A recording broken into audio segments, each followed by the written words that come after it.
સમાચારો વિસ્તારથી જોઈએ। ક્ષત્રિય સંકલન સમિતિ સામે સવાલો ઉઠ્યા છે। પદ્મિનીબા વાળાએ સંકલન સમિતિ સામે સવાલો ઉઠાવ્યા છે। હાલ ક્ષત્રિય સંકલન સમિતિ સાથે છું તેવું પદ્મિનીબાનું કહેવું છે। પાર્ટ 1 માં સંકલન સમિતિએ ફક્ત સ્ટેજ શો કર્યા છે। પદ્મિનીબાએ કેટલાક સવાલો ઉઠાવ્યા છે। 300 ફોર્મ ભરવાની વાત હતી, ફક્ત 70 ભરાયા। સંકલન સમિતિએ ફક્ત ગુમરાહ કર્યા છે। પદ્મિનીબાના આક્ષેપો છે સંકલન સમિતિ આંદોલનને રાજકીય રંગ આપી રહી છે। હવે આંદોલનના સામાજિક નહીં રાજકીય થઈ ગયું। પરેશ ધાનાણી તેમની રીતે સાચા છે, પણ આ સામાજિક મુદ્દો છે, તેને રાજકીય ના બનાવવું જોઈએ। અમને જે કરવું હતું તે કરવા દો। અમારા પર દબાણ કરતા હતા, અમારી ચાલવા દીધી હોત તો પરિણામ મળી ગયું હોત।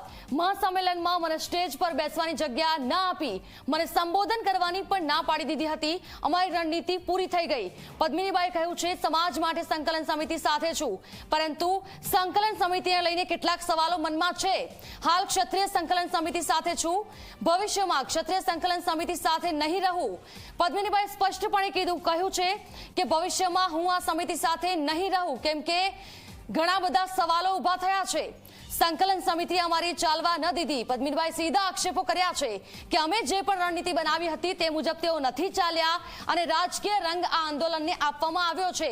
પદ્મિનીબાએ કહ્યું છે કે અત્યાર સુધી જો અમારી ચાલવા દીધી હોત, અમે જે પણ રણનીતિ બનાવી હતી તેના પર આગળ વધ્યા હોત તો અત્યાર સુધીમાં પરિણામ મળી ગયું હોત। એટલે સીધી વાત તે કહી રહ્યા છે કે અત્યાર સુધી રૂપાલાની ટિકિટ રદ થઈ ગઈ હોત, પરંતુ સંકલન સમિતિ પર તેઓએ આક્ષેપ કર્યા કે તેમને રાજકીય રંગ આખી વાતમાં આપી દીધો, તેના કારણે અત્યાર સુધી પરિણામ નથી મળી રહ્યું। સંકલન સમિતિએ અમને સાઇડલાઇન કરી દીધા છે। આંદોલનની શરૂઆત અમે 10 ક્ષત્રિયાણીઓએ કરી હતી।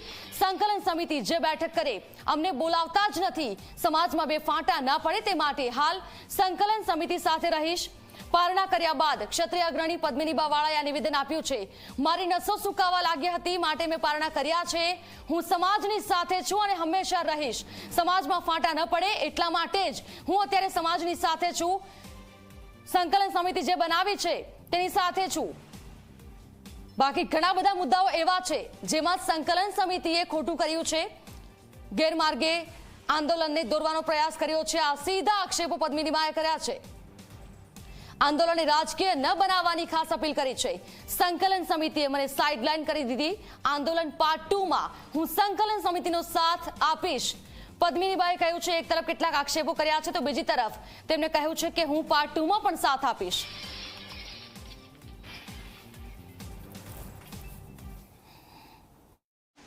ક્ષત્રિય આંદોલન ધીમે ધીમે આગળ વધી રહ્યું છે। પદ્મિનીબા જેઓ ઉપવાસ આંદોલન પર હતા પણ તેમની તબિયત લથડતા તેમણે પારણા કરી લીધા છે। અત્યારે તેમની તબિયત સારી છે। આપણે અત્યારે પદ્મિનીબા સાથે જ વાત કરીશું અને તેમને પૂછીશું કે પારણા કર્યા બાદ તેમની તબિયત કેવી છે અને ક્ષત્રિય આંદોલનને લઈને તેમનું હવે શું આગળની રણનીતિ છે, શું વિચાર છે। પદ્મિનીબા, આપનું સ્વાગત છે ઝી 24 કલાકમાં। પરસોત્તમ રૂપાલાજી ફોર્મ ભર્યું એ દિવસે આગલે દિવસે રાત્રે જે બેઠક ને બધું થયું હતું એ પહેલા પણ તમારો જે ઓડિયો સામે આવ્યો હતો, એટલે જે બેઠક થઈ તો એની જાણકારી પણ તમને નહોતી આપવામાં આવી? જ્યારથી આંદોલન શરૂ થયું તો શરૂઆત અમે 10 બહેનો કરવાવાળા હતા। સંકલન સમિતિ આવી પછી અમને ઇગ્નોર જ કરે છે। એ લોકો મિટિંગ જે પણ કરે છે એક પણ મિટિંગમાં અમને બોલાવવામાં આવતા નથી। એટલે ભલે હવે સમાજની વાત છે, સમાજની આ આંદોલનમાં સંકલન સમિતિ સાથે હું રહીશ કે અમારો સમાજ બે ફાડા ન પડે। ભવિષ્યમાં હું એને ઇગ્નોર કરીશ સંકલન સમિતિને। મુખ્ય ધ્યેય હતો કે પરસોત્તમ રૂપાલાની ટિકિટ પરત ખેંચાવી જોઈએ, એમનું ટિકિટ રદ થવી જોઈએ, પણ હવે તો તેમણે ફોર્મ ભરી દીધું છે। તો હવે આગળ કયા પ્રકારે તમે લડત આપશો? કેમ કે સંકલન સમિતિ તો પાર્ટ 2 ની વાત કરી રહી છે અને પાર્ટ 1 માં તમે જેવી રીતે સવાલ ઉઠાવ્યા હતા કે જે બહાર રોડ પર ઉતરીને લડત આપવાની વાત કરો છો જુસ્સાસ સાથે, એ તો ક્યાંય દેખાતું નથી। તો હવે પાર્ટ 2 તેઓ એ કેવી રીતે આગળ વધવાના છે અને તમે કેવી રીતે પાર્ટ 2 તમારો? પાર્ટ 1 માં એ લોકોએ તો મિટિંગ કરી બેઠા બેઠા અને સ્ટેજ શો કર્યા। અમે રોડ ઉપર આવ્યા, જેલમાં ગયા। હવે પાર્ટ 2 એ લોકોનું છે, અમે એની સાથે રહેશું। શું છે એનું પાર્ટ 2? ઘડીકમાં એ લોકો એવું કહેતા હતા કે 300 ફોર્મ બહેનોના ભર્યા છે, 70 ફોર્મ ભરાણા છે। એમાં પણ ગુમરાહ કર્યો સમાજને। પ્લસ પહેલાં એવું હતું કે ભાઈ કોઈ પણ રાજકીયમાં ન લઈ આવો મહેરબાની કરીને। પહેલાં એ વાત થતી કે કોઈને વોટ જ નથી આપવાનો રાજપૂત ક્ષત્રિય સમાજે, નહીં ભાજપ નહીં કોંગ્રેસ નહીં આપ। હવે એ લોકો રાજકીય લઈ આવ્યા છે।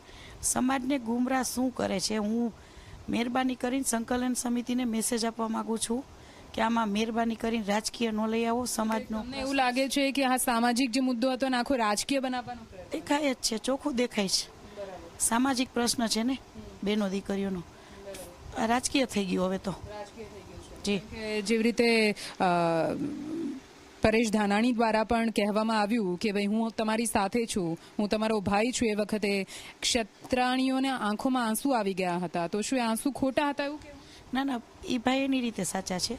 પરેશ ધાનાણી ભાઈનો કોઈ વિરોધ નથી, એનું તો હું સન્માન કરું છું કે એને અમને સપોર્ટ.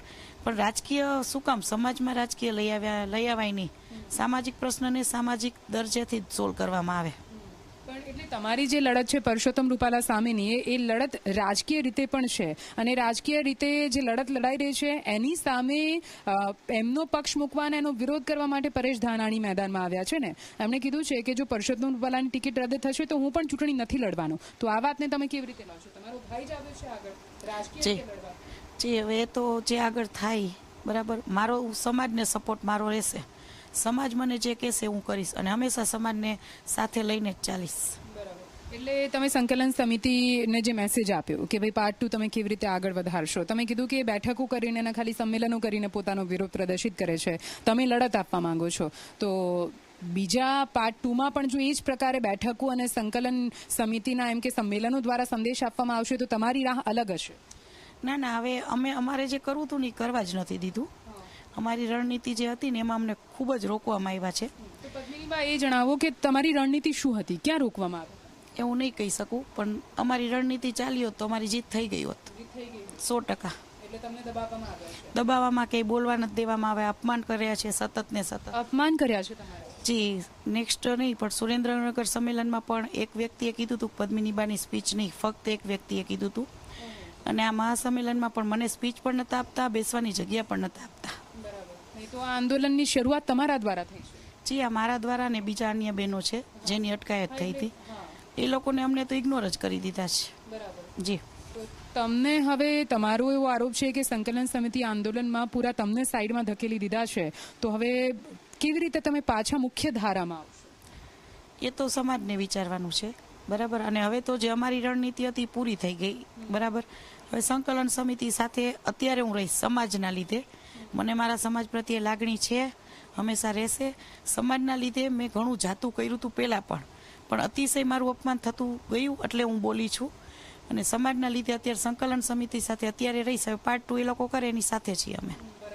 તમારું અપમાન અને તમે કહો છો કે તમને જેવી રીતે સાઇડ ટ્રેક કર્યા છે, તમારો એ ભાવ તમારી આંખોમાં પણ અમે જોઈ શકીએ છીએ કે એમની આંખોમાં આ વાત બોલતા બોલતા આંસુ પણ આવી જાય છે. એટલે આપણે સમજી શકીએ કે જેણે આંદોલનને ઉપાડ્યું છે શું તેને સાઇડ ટ્રેક કરવામાં આવી રહ્યા છે, એ સવાલ પણ ઉઠે. પણ હવે આ બધી ચર્ચાઓ અને વાતોની વચ્ચે આ જે ક્ષત્રિય આંદોલન છે એમાં બે ફાંટા ના પડે, સમાજના બે ભાગ ના પડે, એ માટે આપ સમાજને શું કહેશો? એ સમાજને જોવાનું છે. સંકલન સમિતિને અમે ઇગ્નોર નથી કરી, સંકલન સમિતિ અમને ઇગ્નોર કરે છે. મહિપાલસિંહ રાજશેખાવતભાઈનું અપમાન થઈ ગયું તો એ સંકલન સમિતિને કહો કે જેમ તમે ભણેલા ગણેલા છો એમ બધાય ભણેલા ગણેલા છે. પહેલાં તમે શીખો કે નાનામાં નાનું વ્યક્તિ હોય ને એનું અપમાન ન થવું જોઈએ. અપમાન થઈ ગયું છે. હનુમાન ચાલીસા બોલવા ન દીધી, યુવરાજભાઈને બોલવા ન દીધા. તો સંકલન સમિતિ પણ આખા સમાજનો બાપ નથી. તો આ તો એવું જ થયું કે હવે આમ તો રાજકારણની ધરા પર રાજકારણ રમાતું હોય છે, પણ જે સમાજનું આંદોલન હતું એ ક્ષત્રિય આંદોલનની અંદર પણ અંદરૂની રાજકારણ રમાઈ રહ્યું છે, એનો શિકાર તમે બની ગયા. હવે એ તો ખબર નહીં, રાજકારણ અમને તો આવડતું નથી. અમે તો જે સીધી લીટીની લડાઈ લડી રહ્યા હતા એમાં અમને રોકવામાં આવ્યા છે, બોલવા નથી દેતા, અપમાન કરે છે. તો જે અમારી રણનીતિ હતી એ પૂરી થઈ ગઈ છે. હવે સંકલન સમિતિ કહે છે પાર્ટ 2 તો હું એની સાથે રહીશ અને લડાઈ આપીશ. બરાબર છે. તો અત્યારે હાલ તમારી તબિયતના કારણે તમે પારણા કરી લીધા છે, પણ હવે છેલ્લો સમાજને શું મેસેજ આપશો આંદોલનને? સમાજને બસ એટલો જ મેસેજ આપવા માંગીશ કે રાજકીય કંઈ ન લઈ આવો, સામાજિક પ્રશ્ન છે સામાજિક જ લઈ આવો. સમાજ ગુમરાહ થઈ ગયો છે, ગુમરાહ કરવામાં આવ્યો છે. પહેલાં 300 ફોર્મ ભરવાના હતા, એનું કાંઈ રિઝલ્ટ ન આવ્યું. પછી હવે બીજા પક્ષને ઊભો કરી દીધો છે સામે. તો આમાં તો આમાં રાજકીય શું કામ લઈ આવ્યા? પહેલાં એવું કહેતા હતા કે કોઈને વોટ જ નથી કરવાનો. હવે આ બધું શું થઈ ગયું છે અમને નથી ખબર.